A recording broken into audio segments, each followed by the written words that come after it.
ตอนนี้ก็3 ทุ่มแล้วพี่น้อง9 โมงละสบายดีอีกทีหนึ่งนะพี่น้องเลยบรรยากาศสิเว้าสู่ฟัง คือแต่บริถ่ายคลิปพี่น้องอ่า ลูกรับมาเลยเนาะก็เลยถ่ายคลิปสิแจ้งข่าวอาการของปู่คือพ่อบ่จอยพี่น้องหลังจากเมื่อจากเป่าเนาะกะผสมประสานกันพี่น้องทั้งแนวตาบ่เห็นแล้วก็แวกกวดแล้วอยู่ห้องหมอลาเวียดอยู่ดงเห็นร้านขึ้นมานอนนำก็คือเป็นวัณโรคพี่น้องมืออื่นนี่ต้องกลับไปเอายาแบบว่าบอลแล้วไปเกิดกวดนะอีกอยู่เมืองหนึ่งพี่น้องแบบมันเป็นทางผ่านลงมาเลยเมื่อเห็นคลินิกแล้วก็เลยกวดเลยเลยเขาก็พอวัณโรคคันสิเอายานำเขาเลยมันได้มาต่อนำเขามันเลยยากบัดมาต่อเลยแล้วมืออื่นน่ะสิไปเอายาอยู่เมืองของตัวเองอยู่บ่อนใกล้กลัวบัดไปต่อยามันจะง่ายทางเบิ่งจักสิแนวใดตอนนี้ก็บ่จ้อยก็บ่ได้โทรมาดอกพี่น้องก็ยังยากคุณวุ่นหั่นแหละคุณวุ่นน้ำพอเนาะแต่ลูกนี่ติหมู่น่ะหาย3 เทื่อเพื่อสิรับตะกะบาบแต่ลูกพี่น้องเอ้ยแม่ก็จนจะหายนำมื้ออื่นก็เป็นวันเกิดนางอีก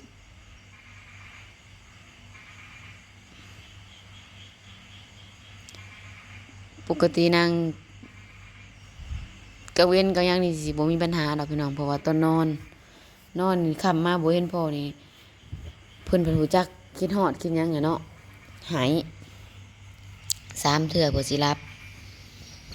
เพราะว่าอันแต่ละมื้อมีแต่พ่อเกาหลังพ่อก้มนอนเอื้อยนะแนวนั้นพี่น้องไอเดียว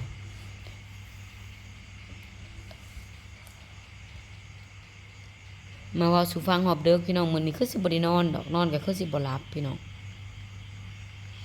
ก็บ่แม่นหยังใดก็คิดนำทางพุ่นแน่ผู้น้องนี่ยังบ่ทันรู้จักว่าคิดฮอดคิดหยังยังบ่ทันรู้จักว่าคิดฮอดคิดถึงแบบใดอิหยังคันบ่เห็นแต่พ่อน่ะก็ได้อยู่หากผู้นี้นี่คันบ่เห็นแม่นี่บ่ได้คันบ่เห็นทั้งพ่อทั้งแม่นี่พ่อแห้งตะกี้ว่าสิปะผู้น้อยนี่อยู่น้ำเขาเฮา3 คนเลยสิมื้อวันเดี๋ยวนี้พี่น้องแล้วบัดนี้แลบ่ได้ฝนตกใครแต่เฮาบ่ตัดสินใจเมื่อนำผัวพี่น้องกับเอื้อยๆก็ซั่นแหละอีน้อยนี่สิเป็นเวรอีกสิหายแอบขนาดที่เอื้อยที่บ่เห็นพ่อมันยังหายมาคิดซะเบิ่งแล้วพี่น้องสิป้าอีน้อยนี่บ่ได้สิป้าอีน้อยนี่ยังบ่ได้หอบหน้านี่คันฝนบ่ตกสิได้พากันขี่รถจักรเมื่อนำกันเบิดทุกคนพี่น้องป้าบ่ได้มันจำเป็นเด้จำเป็นเฮาก็ต้องได้ฮู้กันเมื่อสิว่าเพิ่นหลานมานี่หลานน่ะก็ฮู้จักความใดป้าว่าจมโอ้ยมื้อแลงนี่นอนซ้ำแม่ลูกว่ะปล่อยหมู่เมื่อบ้านโอ้ยว่าซั่นเฮานี่สิขึ้นไปนอนนำเพิ่นว่าแล้วก็ฮุบขึ้นมานอนนำอีหลีได้พี่น้องเงาสิขึ้นไปนอนเล่นเกมอ้าวว่ะถ้าว่านอนเล่นเกมนี่บ่เฮิงนี่ลงมาแล้วนี่เนาะบ่ว่าซั่นเฮาสินอนจนฮอดลุงจอยมาเพิ่นว่าอันเด้ตะกี้ว่าสินอนอยู่นอกป้าแล้วว่าบ่ให้นอนอยู่นอกนะให้เขามานอนนำป้าอยู่ในย่านยันหยังเลยมากางมุ้งให้ต่อเฮาไปนี้ตะกี้น่ะกางมุ้งอยู่นอกแล้วได้ป้าแล้วบ่ให้นอนให้เขามานอนดิกางมุ้งนอนอยู่ในนี้ติดป้าไปห้องนั้นเขาสิให้มานอนทั้งห้องนี้ผัดหัวคันฝนตกผัดหัวผัดสิยากปลุกหลานอีกนะหันก็หัวอยู่ค่ะเฮิงหัวเทื่อนึงพี่น้องกันแห้งๆอีหลีจังหัวอันเดียวแต่พ้นเหนื่อยมันก็หัวโลดก็มาเล่าเรื่องสู่ฟังพี่น้องก็สิอัพคลิปเลยแล้วก็ตอนนี้ก็9 โมงยังบ่ได้นอนง่ายดอกมื้ออื่นสิตื่นป่าเฮ็ดแต่เช้าอีก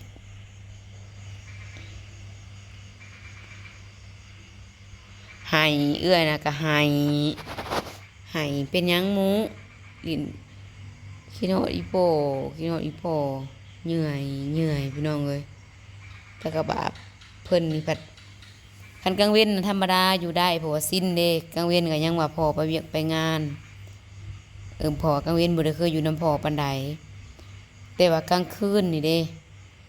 กลางคืนนี่คือนางนี่ลักๆนี่พ่อเป็นคนเก่าหลังแล้วพ่อเป็นคนเอานอนคันมีพ่อได้เว้าง่ายๆแหละแม่นี่บ่เคยเอานางนอนเลยคันมีพ่อนะความจริงเรื่อยนะอีน้อยนี่ผัดพ่อบ่เคยเอานอนเลยพี่น้องแบบคือว่าง่ายลูก2คนแหละเวลานอนแหละ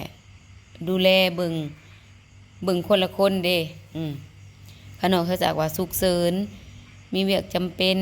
อันอยู่นำกันอยู่แต่พอไปเฮ็ดเวียกเฮ็ดงานแล้วก็จำเป็นต้องได้เอาผู้น้อยนี่นอนก่อนจังเอาผู้ใหญ่นอนแต่ว่าพ่อบ่ได้ไปไสแบบนี้เด้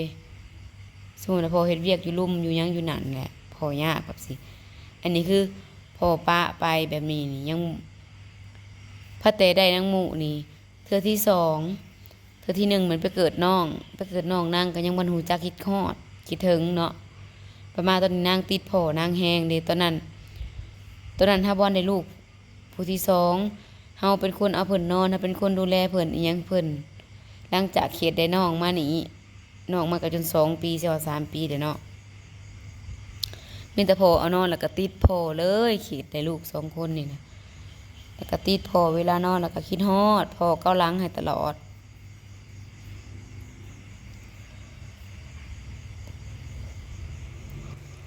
นี่พี่น้อง9:03 นาทีผู้น้อยนี่นะหมู่หายเพิ่นนี่ยังบ่ทันได้รู้จักคิดฮอดดอกเกือบคิดผิดพี่น้องเอ้ยเกือบตัดสินใจเมื่อป้าอีน้อยเกือบมีปัญหาดีแต่บ่ได้เมื่อคันเมื่อนี่ป้าทุกพอแห้งเลยอีน้อยมันสิหายมันสิงอแง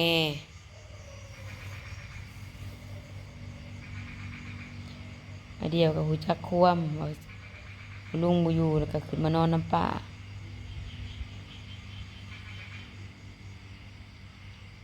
แล้วก็ฮู้ผ้าห่มขึ้นมาเราเองเราได้น้องก็หาย3เธอหายคิดฮอดพ่อแม่สิเอานอนบ่ได้หายลินไปลินมาหาย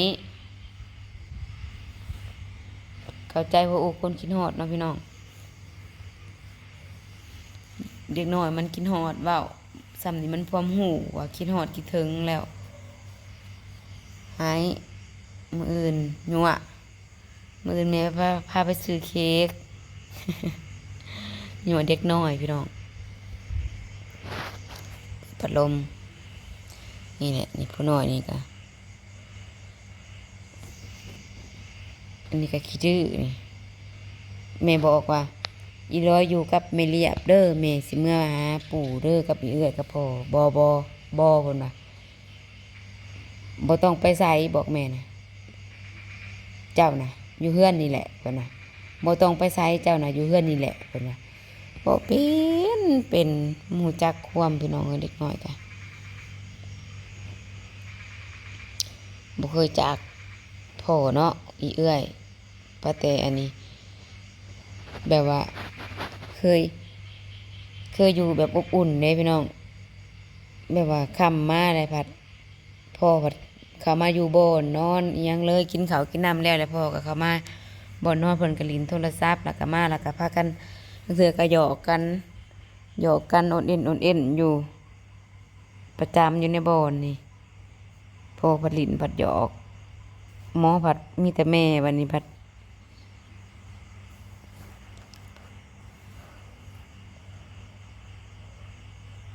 คนก็หายติ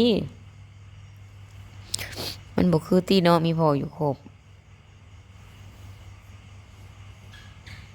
ก็อีต้นลูกได้แม่ก็จนน้ำตากล้ามหน่วยนำพี่น้องหายโอ้ยหายเพื่อสิเศร้าแต่ละเทื่อนี่เดียวกับหูจักคว่ำฮุบบ่นอนเกินมานอนน้ำปลา จะได้ก็ฝากเบิ่งฝากชมฝากเป็นกำลังใจได้พี่น้องเด้อบรรยากาศบ่ฮู้ว่าสิมามื้อใดเนาะ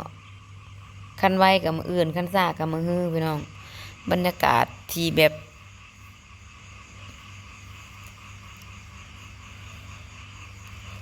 บ่มีผัวพี่น้องอยู่แต่กับลูกสามแม่ลูก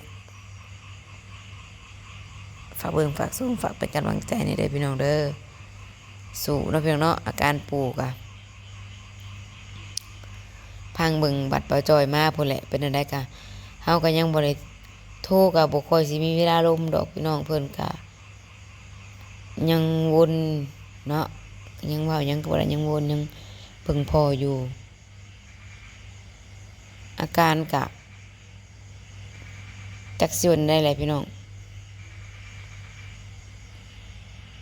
พังเบิ่งบัดเปาจอยมาสิเป็นจังไดกะ